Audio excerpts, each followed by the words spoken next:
Bienvenue au Lab, bienvenue dans le laboratoire de l'Église protestante de Genève. Je m'appelle Caroline Acosta et je suis pasteur dans cette église. Et ce matin, pour la première fois, c'est historique, on va faire un culte live en streaming. On est sur Facebook, on est sur Instagram. Bienvenue à tout le monde.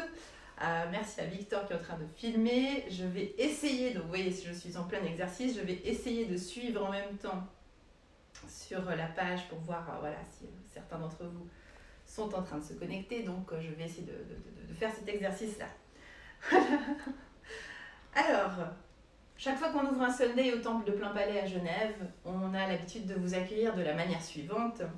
Et ce matin, j'ajouterai que où que tu sois, qui que tu sois, quel que soit ton parcours de vie, ta condition sociale, ton origine, ton âge, ton identité de genre, ton orientation affective et sexuelle, ta couleur politique, ton physique, tes vêtements ce matin, même si tu es en pyjama et si tu as pris ton café, ton état de santé, ta religion, tes convictions ou tes doutes, tu es dans ce moment, le Lab vient à toi pour te dire que tu es aimé de manière inconditionnelle, sans réserve, de la part du Dieu de tout amour, qui est Père et Mère de tout amour, Fils et Fille de tout amour, et du souffle sacré de l'Esprit Saint.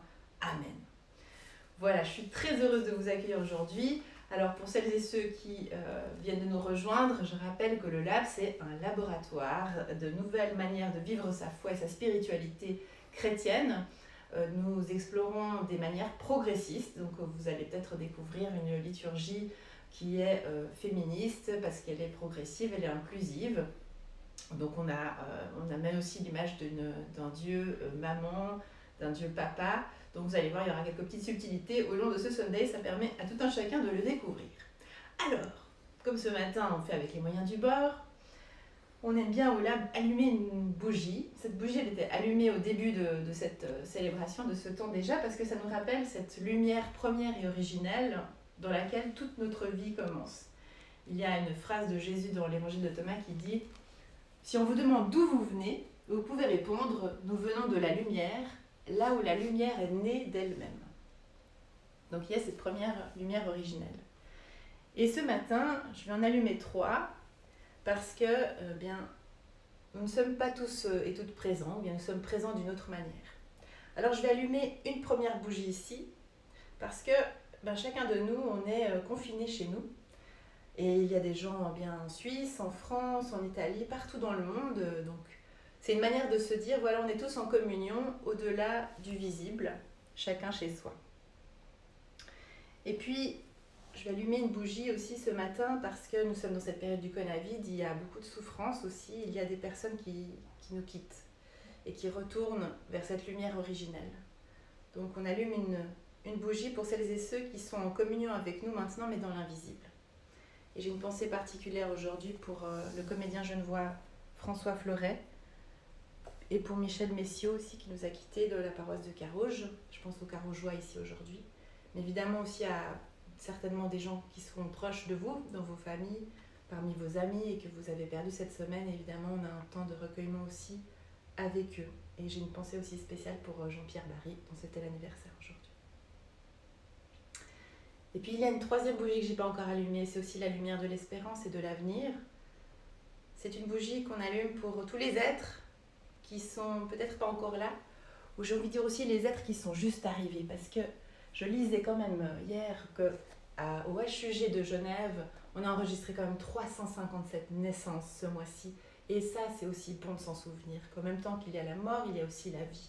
Et il y a 3 petits bébés qui sont arrivés au Lab. Il y a le petit Malik, il y a la petite Yelena et la petite Charlie. Alors on est aussi dans ce moment avec eux. Alors dans les Sundays, on a toujours un moment aussi de reconnaissance, et je pense que c'est très important en ce moment évidemment de cultiver ce qui nous fait du bien, ce pourquoi on peut être aussi heureux malgré l'épreuve, malgré les difficultés. Alors il y a une chose dont on se réjouit au Lab aujourd'hui, c'est le mariage de Lucie avec son chéri. Donc ils se sont mariés cette semaine et ils ont partagé ça avec nous, et c'était plein de réjouissance. Je pense aussi à Bernadette qui était très heureuse et qui disait c'est une occasion aussi pour les parents de se rapprocher de leurs enfants. J'ai vu évidemment des gens qui disaient la chance d'être vivant. C'est vrai que moi aussi en ce moment Le matin, je me réveille juste avec cette joie-là de me dire je suis vivant, les êtres que j'aime sont vivants, on est toutes bien et bien là. Il y a Mathilde Bourgeois qui nous dit que c'est aussi l'occasion de pouvoir vivre cette période sensible dans des conditions qui lui permettent de faire appel au meilleur d'elle-même, de se rendre compte qu'on peut compter sur des ressources et d'être capable de rendre grâce malgré tout, de vivre des liens solides et porteurs dans son quotidien. Ça, c'est aussi quelque chose que je vais aborder aujourd'hui dans le texte du jour, de voir un peu quelles sont nos ressources et comment faire face dans l'épreuve. Axel qui nous dit qu'elle pourra mettre plus ou moins en application ce dont elle avait tellement envie de mettre en place, être un lampadaire dans la nuit, lumière du monde. Elle fait partie du groupe de prière, j'en parlerai tout à l'heure. Et puis il y a quelqu'un qui est reconnaissant pour la nourriture qu'il a pu acheter cette semaine et envers toutes celles et ceux qui ont permis cela. Effectivement, on peut penser ici à tous les employés des caisses, des caissières, les personnes qui sont dans la manutention, les livreurs. On va penser à toutes ces personnes aujourd'hui, on va les nommer aussi tout à l'heure. Voilà, quelqu'un qui se réjouit d'avoir accès aux réseaux sociaux. C'est vrai qu'on est content d'avoir le web. Hein. Si on avait vécu ça à un autre moment, peut-être ça aurait été plus compliqué. Et moi, du coup, c'est de pouvoir être présente avec vous. Voilà, le dévouement et les compétences sans faille du personnel soignant, le fait d'être en bonne santé. Merci pour l'engagement civil. Et puis Léa qui nous dit qu'elle est reconnaissante d'avoir pu commencer sa transition il y a déjà 1 an et de voir que ça la libère de plus en plus et qu'elle devient meilleure jour après jour. Voilà, beaucoup d'objets de reconnaissance. Vous voyez, on peut en trouver de multiples chaque jour. Et donc, dans cet esprit de reconnaissance, je vais vous proposer une petite tentative. Nous allons chanter. Parce que je sais que ça nous fait du bien à toutes et tous. Alors, je vous propose de chanter. Qu'est-ce qu'on va chanter, évidemment? On va chanter notre hymne à nous, Rien ne pourra jamais. Et je vais essayer de vous lancer ça maintenant. Grâce à un enregistrement fait par le groupe des Sonsicos, qui n'est évidemment pas là aujourd'hui avec nous, mais qui va être avec nous, je l'espère, un petit peu par les ondes. On y va, on tente. Je vous ai préparé les paroles. Je ne sais pas si vous entendez quelque chose, ça va être compliqué. C'est au maximum. Yeah, yeah, yeah, yeah, yeah, yeah. Là, je compte sur vous. Hein. Rien ne pourra jamais nous séparer de l'amour donné. Non, non, non. Rien ne pourra jamais nous priver de la liberté. Rien ne pourra jamais nous séparer de l'amour donné. Rien ne pourra jamais nous priver de la liberté. Ni le malheur, ni l'inquiétude, ni toute la souffrance qui nous vient d'ailleurs. Aucune faim, aucune misère, ni les dangers que redoutent les veilleurs. Rien ne pourra jamais séparer de l'amour donné. Rien ne pourra jamais nous priver de la liberté. Aucune mort, aucune vie, ni la nuée des anges et des esprits. Aucun pouvoir, aucun combat, aucune force d'en haut ou d'en bas. Rien ne pourra jamais nous séparer de l'amour donné. Non, non, non, rien ne pourra jamais nous priver de la liberté. Dernière fois.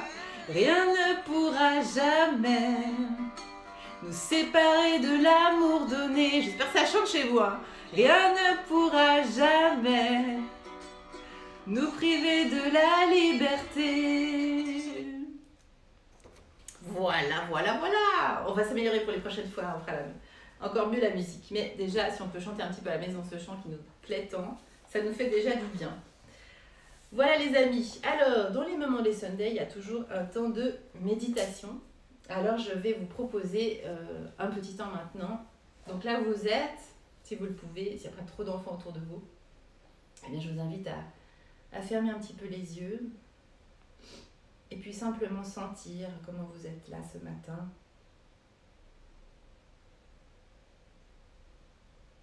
Voilà, vous êtes avec des pieds peut-être sur le sol, peut-être que vous êtes à genoux comme moi.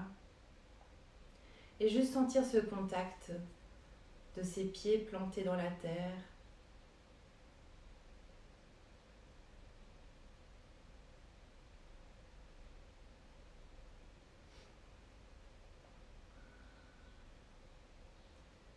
Et peut-être que vous entendez un bruit environnant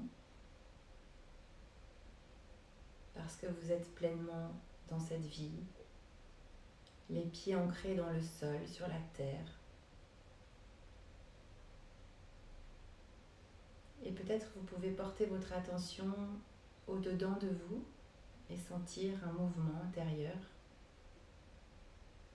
À la fois quelque chose qui se pose, qui se dépose, et en même temps un mouvement, peut-être le mouvement de vie, ce souffle. Vous pouvez porter votre attention sur ce souffle qui rentre naturellement sans faire d'effort à chaque seconde de votre vie.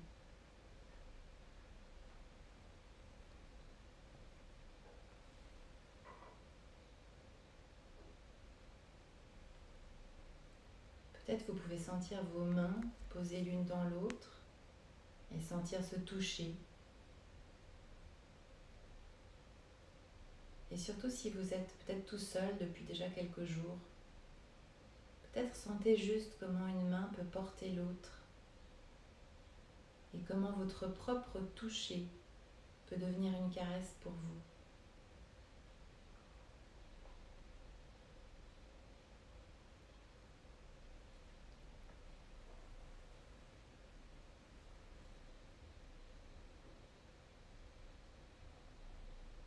Et sentez peut-être combien dans ce vide, dans ce silence, il y a aussi une présence. Peut-être essayez d'imaginer comme si une présence douce venait vous entourer de grands bras qui s'enveloppent autour de vous et qui vous bercent. Et qui vous murmure cette parole: je suis près de toi, je te garde et je t'aime.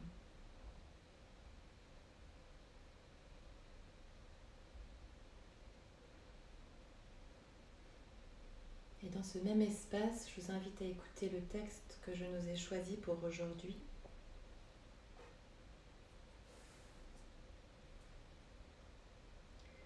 Au début de l'Évangile,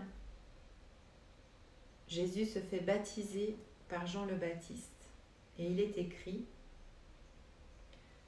qu'au moment où Jésus est baptisé, il sort de l'eau. Et au même moment, le ciel s'ouvre. Jésus voit l'Esprit de Dieu qui descend comme une colombe et qui vient sur lui. Une voix vient du ciel et elle dit: celui-ci est mon fils très aimé, mon chéri. En lui j'ai mis toute ma joie. Et aussitôt, l'Esprit de Dieu conduit Jésus dans le désert pour que l'esprit de division, le diable, l'éprouve.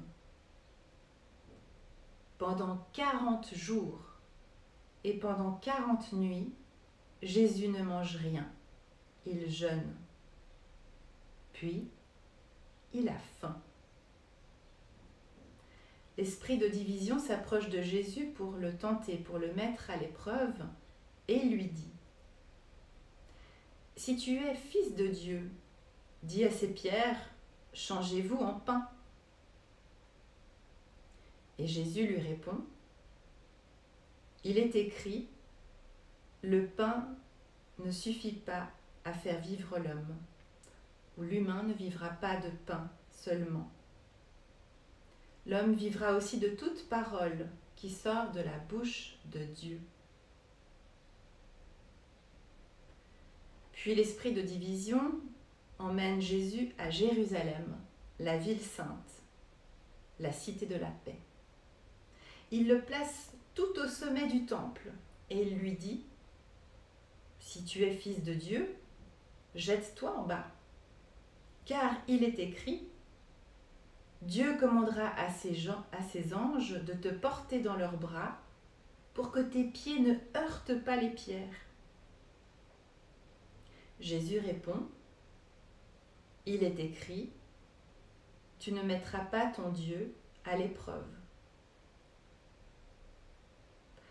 Alors, l'esprit de division emmène encore Jésus sur une très haute montagne et lui montre tous les royaumes du monde avec leurs richesses et lui dit, « Si tu te prosternes devant moi, je te donnerai tout cela. »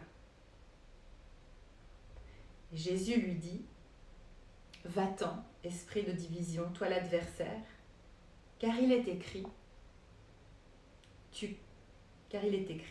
c'est le Seigneur ton Dieu que tu adoreras et c'est lui seul que tu serviras. » Alors l'esprit de division, le diable, laisse Jésus. Des anges s'approchent de Jésus et lui donnent à manger.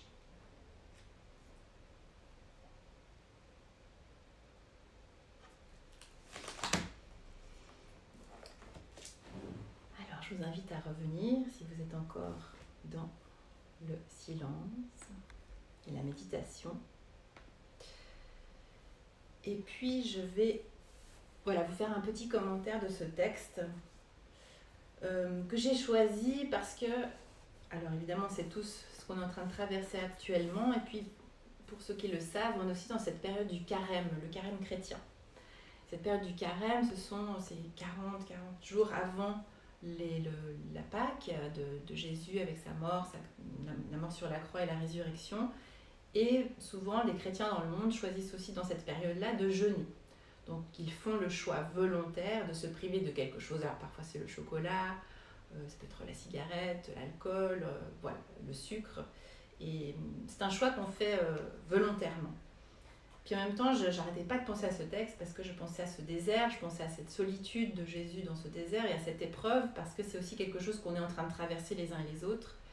On n'a pas choisi par contre, c'est ça un peu la différence, mais Jésus étant un maître de la voie, ça me semblait intéressant d'aller explorer un petit peu ce qu'il pouvait nous enseigner peut-être et nous aider à vivre durant ces périodes de confinement dans lesquelles nous sommes, dont on ne sait pas combien de temps ça va durer, mais dont on sait que ça va durer assez longtemps. On n'est pas loin de ces 40 jours, voire plus. Alors, ce qui me frappe, en fait, dans ce texte, la première chose, c'est que, en fait, il y a ce début. Et vous l'avez entendu, le début, c'est le baptême de Jésus. C'est-à-dire, c'est une plongée, c'est une immersion dans un au-dedans de lui, dans une expérience. Alors, bien sûr, c'est avec l'eau, c'est l'idée de Jésus qui est immergé dans le fleuve du Jourdain par Jean le Baptiste. Mais le texte nous dit plusieurs choses sur lesquelles on pourrait s'appuyer comme étant des ressources qu'on a en permanence. J'ai essayé de vous le faire goûter un petit peu tout à l'heure dans la méditation. Et c'est une invitation à nous réfugier. D'ailleurs, Lia Antico nous a conduit une méditation cette semaine sur le refuge intérieur. Et qu'est-ce qui se passe dans ce moment-là? C'est en fait d'essayer de s'appuyer sur cet endroit où on pourrait sentir un ciel qui s'ouvre à l'intérieur de nous. C'est-à-dire, quand le ciel s'ouvre en nous, c'est de sentir d'un coup que, même si notre matière l'a fait notre corps, il y a un espace à l'intérieur de nous qui est beaucoup plus grand, beaucoup plus vaste, aussi vaste que le ciel. On l'a souvent dit au lab, où est-ce que commence le ciel? En réalité, on est dans le ciel. Donc déjà, ça c'est la première chose qu'on pourrait peut-être se dire. Mais du coup, c'est d'aller retrouver aussi à l'intérieur de soi cet espace immense et infini qui existe aussi à l'intérieur de nous. C'est peut-être l'endroit, cet espace de Dieu en fait, qui est cet espace d'éternité, d'une éternité au-dedans de nous. Et il est dit que Jésus, dans cette expérience d'immersion, je dirais dans l'immersion de l'amour, en fait, va ressentir des choses qu'il va imager. Alors il y a cet esprit de Dieu dont on dit qu'il descend sur lui comme une colombe. Alors c'est intéressant, je vais aller regarder la spécificité des colombes, figurez-vous, ça va nous plaire au lab. La spécificité de la colombe, c'est qu'elle est capable de produire son propre lait maternel. C'est-à-dire que la colombe fait appel, c'est pour ça qu'on l'associe souvent à l'Esprit de Dieu, à l'Esprit Saint, parce qu'elle fait appel à la figure maternante de Dieu. Dieu comme cette figure d'une maman qui va pourvoir et donner tout ce qu'il y a besoin d'être nourri dans le cœur de l'humain. C'est ça qu'on pourrait nous imager aujourd'hui. Donc il y a cette image d'un amour universel et inconditionnel. Et ce qui est très beau dans le texte, c'est qu'il y a un mot qui s'appelle épi, où on dit en fait la colombe, l'Esprit Saint se dépose sur Jésus, mais en fait, c'est comme si en fait on saupoudrait, donc en fait on saupoudrait l'amour sur Jésus, donc comme si on se saupoudrait nous aussi en fait de cet amour. Et on est saupoudré par cet amour à travers une voix qu'on peut entendre aussi à l'intérieur de nous, cette voix qui dit « Tu es mon enfant chéri, je t'aime, vraiment je t'aime, je suis avec toi et j'ai décidé de mettre en toi toute ma joie. » Et même plus que ça, le texte suggère « J'ai mis en toi tout mon désir », c'est-à-dire la manière dont tu existes, qui tu es au sein de cette terre, au sein de ton incarnation, je t'aime pleinement. Et ça, c'est une parole qui, en tout cas, moi, me fait du bien de l'entendre en ce moment, parce que c'est vrai que quand on est dans l'épreuve, on peut se demander quand même si tout ça est juste, si tout ça a du sens. On peut laisser peut-être aussi advenir des sentiments d'impuissance, de frustration, de colère. Et voilà, d'essayer de se souvenir que non, en fait, dans le projet de ma vie, le fait que j'existe, il y a quelque chose qui est de l'ordre de la bénédiction et il y a un vrai désir et une vraie bonté dans le fait de vivre cette vie. Donc, à partir de cette expérience-là, ensuite Jésus va être poussé au désert. C'est même, il est dit que c'est pas le diable, le diable n'est pas une personne, mais c'est pas un esprit mauvais en fait qui va envoyer Jésus au désert, c'est vraiment l'esprit de Dieu. C'est-à-dire qu'en fait, ça fait partie du processus de la vie que de se retrouver dans des périodes comme celle de l'épreuve, de l'expérience difficile, de laquelle personne n'est économisé. C'est pour ça que Jésus est un vrai guide et un vrai maître pour nous, parce qu'il est exactement comme nous. Même si c'est le plus grand maître spirituel au monde, en tout cas pour moi, ça ne l'économise pas de l'expérience humaine. Et en fait, toutes les trois expériences que va vivre Jésus dans le désert, ce sont la mise à l'épreuve, non pas comme un test, non pas pour voir si est-ce que tu es capable. C'est pas du tout ça l'enjeu. Je suis contre ce genre d'interprétation de dire Dieu nous met à l'épreuve. Non, non, c'est l'expérience. Ce serait plutôt plus juste pour moi d'ajuster, d'ailleurs c'est une traduction possible du même mot, expérience ou éprouver. Et dans cette expérience, Jésus va donc vivre 40 jours et 40 nuits dans le jeûne. Il ne mange pas. On pourrait dire qu'il est dans une espèce d'accomplissement spirituel incroyable, que je pense peu d'entre nous serions capables de vivre, mais ça dit aussi que voilà, on a beau suivre une voie spirituelle, peut-être ça va être l'occasion, le Conavi, de faire plus de méditation pour vous, de cultiver plus votre foi, votre spiritualité, c'est magnifique. Mais il y a un moment donné où de toute manière, comme il dit dans le texte, Jésus il a faim. C'est-à-dire que on aura beau toutes et tous cultiver notre foi, notre spiritualité, il y a un moment donné où on va avoir des manques, où on va avoir des choses très concrètes, où on va être triste, on va se révolter, on va avoir faim, on va vivre des choses très humaines, très concrètes.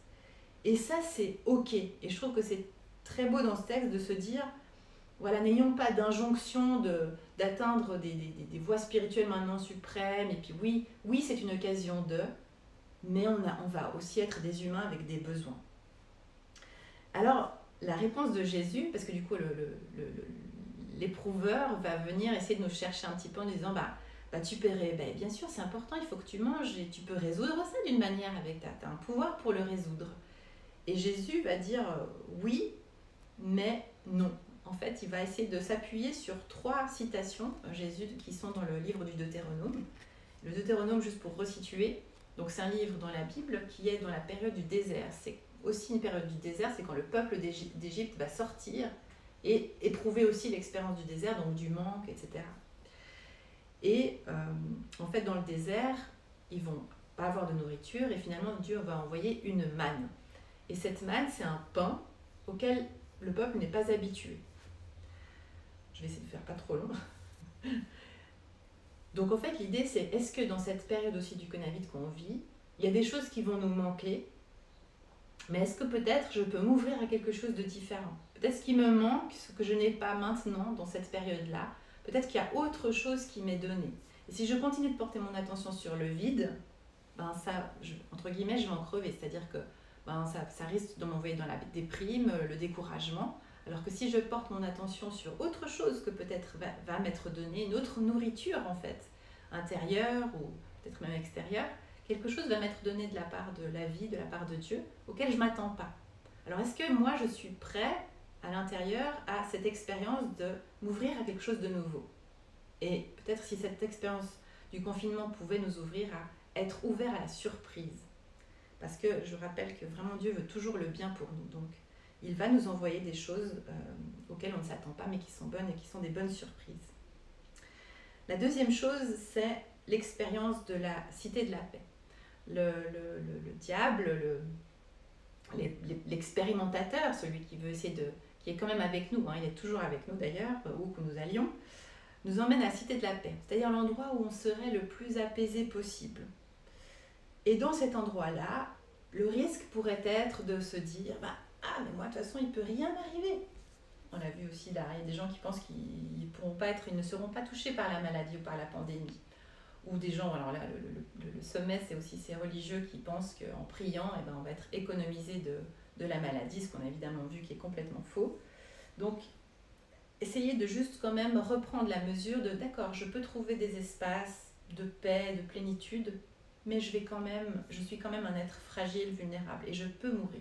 Et les gens qui m'entourent peuvent mourir. Et c'est extrêmement concret.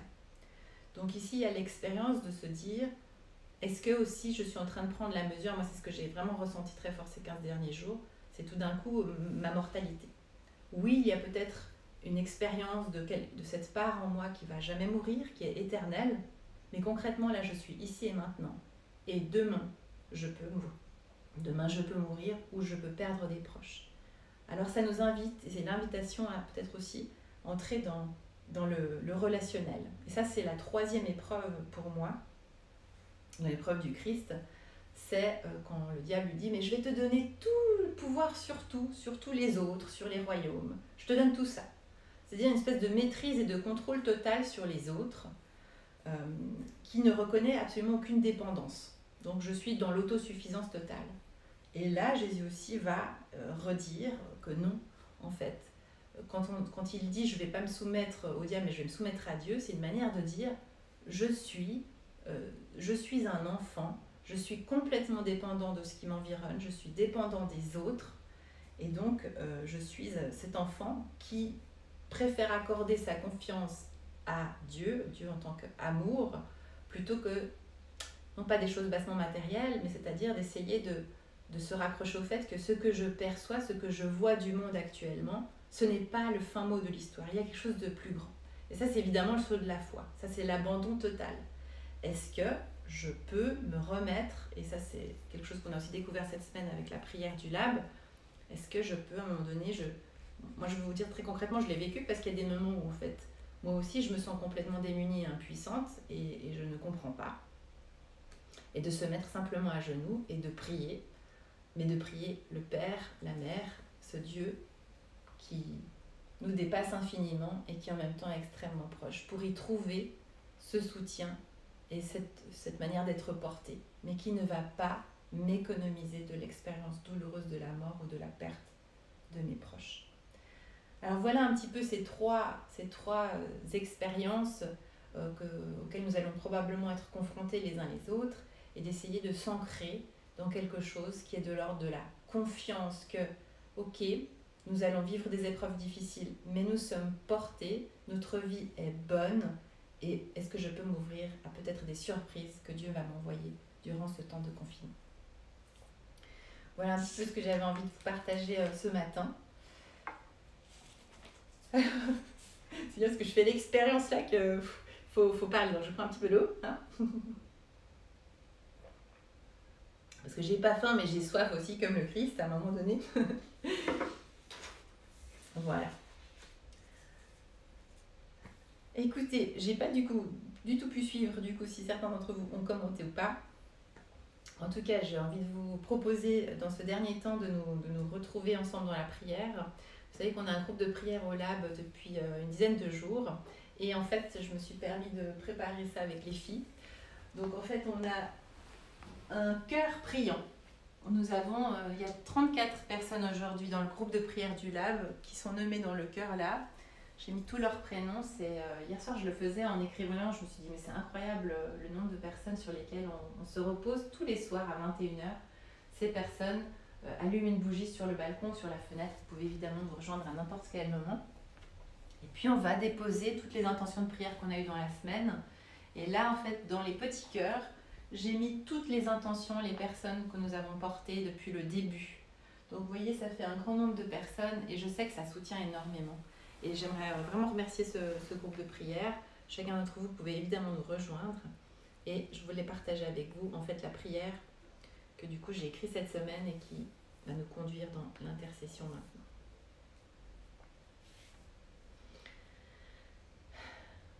Seigneur Dieu tout-puissant d'amour, toi que je nomme Père et Mère de tout amour, Fils et Fille de tout amour, souffle sacré Esprit Saint. Écoute notre prière qui naît du plus profond de notre âme et qui monte comme un cri jusqu'aux oreilles de ton cœur. Nous avons besoin de ton réconfort, de ta confiance, de ta force, de ta guérison, de ta lumière et de ta compassion sur toute la surface de la terre. Nous voulons te remettre dans nos cœurs unis d'humains, indépendamment de notre religion, une prière universelle d'amour pour tout le personnel médical, les soignants, les ambulanciers et ambulancières, en particulier celles et ceux qui sont au front, chaque jour pour nous, dans le Covid, mais aussi plus largement auprès de tous les patients malades, physiquement et psychologiquement, pour les personnes qui sont en fin de vie, souvent seules en cette période. Protège chacune et chacun. Nous te remettons bien sûr tous les malades du Covid en particulier, celles et ceux qui sont hospitalisés ou en fin de vie, mais aussi plus largement tous les malades d'ici et d'ailleurs, leurs familles, dans l'immense déchirement que peut être cette séparation. Nous te confions toutes les personnes qui sont obligées de sortir pour travailler, qui nous aident, dont nous dépendons, qui nous aident à traverser cette crise. Nous pensons aux employés des pharmacies, des supermarchés, de la poste, les pompiers, les policiers, les journalistes, les agents des pompes funèbres, les livreurs, les soldats, les éducateurs, les agents pénitentiaires, les nettoyeurs, les nettoyeuses, les gardes d'enfants, les pilotes d'hélicoptères, les éboueurs, et tant d'autres encore dans l'ombre, mais qui portent de la lumière actuellement, pour nous tous. Nous te confions les personnes en deuil, celles et ceux qui ne peuvent plus vivre même les services funèbres ou les recevoir pour l'instant. Nous te confions toutes les personnes qui vivent dans la rue, les plus démunis, celles et ceux qui sont en train de perdre leurs emplois, celles et ceux qui s'inquiètent pour l'avenir. Nous te confions toutes les personnes qui vivent seules ou isolées, les personnes dans les EMS, leurs familles. Nous te confions tous les foyers dans lesquels actuellement la violence domestique règne. Nous te confions aussi les futurs parents, les bébés à naître. Nous te confions les dirigeants politiques du monde pour qu'ils trouvent un chemin d'unité mondiale pour faire face ensemble, humainement, à ce drame. Nous te confions les pays qui sont tellement moins équipés que nous dans le monde et qui vont devoir faire face à ce virus avec leurs modestes moyens. Nous te confions celles et ceux qui perdent espoir, qui ont peur, qui paniquent, les personnes suicidaires et leurs familles. Nous te confions les ignorants, les indifférents, les jugeants et les méchants pour qu'ils s'éveillent à l'amour. Nous te confions évidemment nos familles, nos amis, nos voisins. Et puis nous prenons un temps de silence pour que chacun puisse déposer dans son cœur, dans le secret de son cœur ici, ses intentions personnelles.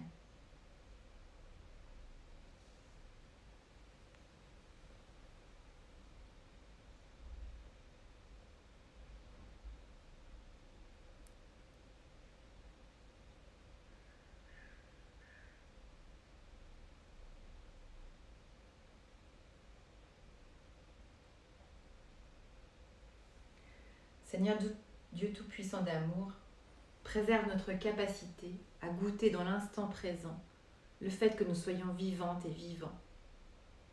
À voir avec les yeux du cœur les dons de bonté, de joie malgré tout. Les surprises que tu nous réserves, des rires, des pleurs, de la fraternité, de la sororité, de la paix, de la justice, de la compassion et de l'amour. Merci de nous accompagner et de ne jamais nous abandonner. Et c'est uni d'un même souffle et d'un même cœur que je nous invite, si vous le souhaitez, à dire ensemble cette prière qu'à l'heure même, peut-être partout dans le monde, de nombreux autres chrétiens disent ensemble, et nous avec une petite nuance du lave. Notre Père et notre Mère qui es aux cieux, que ton nom soit sanctifié, que ton règne d'amour vienne, que ta volonté soit faite sur la terre comme au ciel. Donne-nous aujourd'hui notre pain de ce jour. Pardonne-nous nos offenses, comme nous pardonnons aussi à celles et ceux qui nous ont offensés. Et ne nous laisse pas entrer en tentation, mais délivre-nous du mal, car c'est à toi qu'appartiennent le règne, la puissance et la gloire, pour des siècles et des siècles. Amen. Voilà les amis, on arrive à la fin. Je remercie énormément, je vais vous dire Victor, parce qu'il est là avec son petit poignet, et puis il a filmé tout le long, donc je pense que là, ça va faire assez long pour lui. Je vous rappelle en fait les petits rendez-vous qui vont arriver. Donc il y a le groupe de prière WhatsApp, je vous en ai parlé. Il y a l'antenne LGBTI du Lab qui fait un Zoom tous les mercredis soirs maintenant de 18h30 à 20h. Si ça vous intéresse, je vous invite à contacter Adrien pour qu'il vous envoie le lien. C'est un moment de fraternité, de sororité aussi pour se réconforter les uns les autres. Je vais aussi vous organiser un Zoom, probablement pas cette semaine mais celle d'après. Juste le temps de s'organiser un peu. Comme vous imaginez, je suis aussi à la maison, on fait du télétravail. Victor, voilà, on s'organise, on est très content d'avoir pu vous offrir ce moment-là. J'espère que ça va réchauffer votre cœur, j'espère que ça va nourrir votre confiance et votre espérance. Et puis, je vous donne rendez-vous la semaine prochaine, dimanche prochain. C'est Vanessa Trub, ma collègue, qui vous prépare aussi une vidéo pour vous accompagner. Ce sera le temps des rameaux. Voilà. Écoutez, je vous propose, on ne va pas rechanter, quoique j'hésite. On va chanter. On va rechanter. Allez, c'est vrai, ça nous fait du bien. Alors, on va retenter ça. Alors, le problème, c'est qu'il faut que je retente le truc. Alors, moi, je ne suis pas la spécialiste, comme nombre d'entre vous le savent. Voilà. En Ré majeur, version Ré. Attention, attention les copains.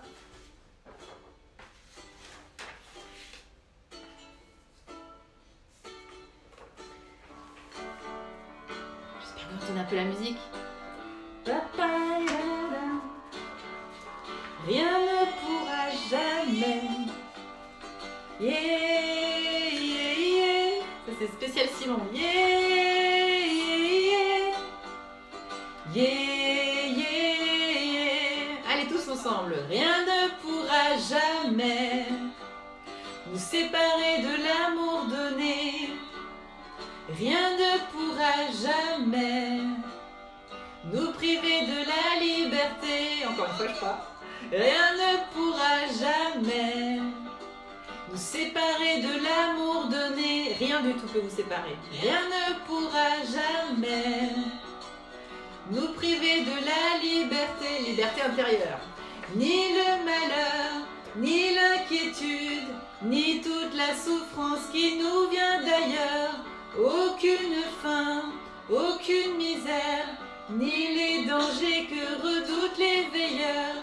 Rien ne pourra jamais nous séparer de l'amour donné. Crois-moi, rien ne pourra jamais nous priver de la liberté. Aucune mort, aucune vie, ni la nuée des anges et des esprits. Aucun pouvoir, aucun combat, aucune force d'en haut ou d'en bas. Rien ne pourra jamais nous séparer de l'amour donné. Non, non, non, rien ne pourra jamais nous priver de la liberté. Rien ne pourra jamais nous séparer de l'amour donné. Rien du tout. Rien ne pourra jamais, pas même le Covid, nous séparer de la liberté. Voilà les amis, je vous quitte sur cette touche musicale et de vous assurer que oui, rien ne peut vous priver de cet amour. Rien ne peut vous priver de votre liberté intérieure parce que le ciel est en toi. Sois pleinement béni aujourd'hui, dans les jours qui suivent, de la part de ce Dieu qui est Dieu de tout amour, Père et Mère de tout amour, Fils et Fille de tout amour et du souffle sacré de l'Esprit Saint. Amen et bon dimanche. Je vous aime très fort.